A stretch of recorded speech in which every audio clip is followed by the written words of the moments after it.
أرسل بسؤال يقول: يتداول الناس عبر الجوالات بأن عام 2012 ميلادي هو نهاية الناس وقيام القيامة، وأنه لا بد من الاستعداد والعمل الصالح. حدثونا عن مثل هذا مأجورين.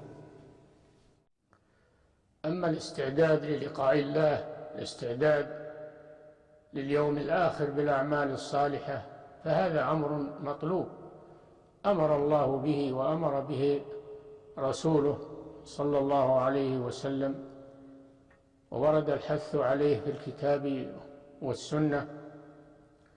وأما معرفة متى تقوم الساعة فهذا من علم الغيب الذي لا يعلمه إلا الله سبحانه وتعالى.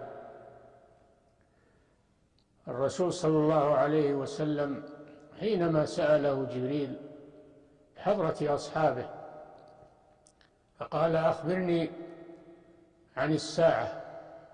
قال: ما المسؤول عنها بأعلم من السائل، أي أنا وأنت في الجهل بوقت قيامها سواء، لأن الله طوى علم ذلك عن الخلق، اختص به سبحانه. يسألونك عن الساعة أيان مرساها قل إنما علمها عند ربي لا يجليها لوقتها إلا هو. يسألك الناس عن الساعة قل إنما علمها عند الله وما يدريك لعل الساعة تكون قريبا.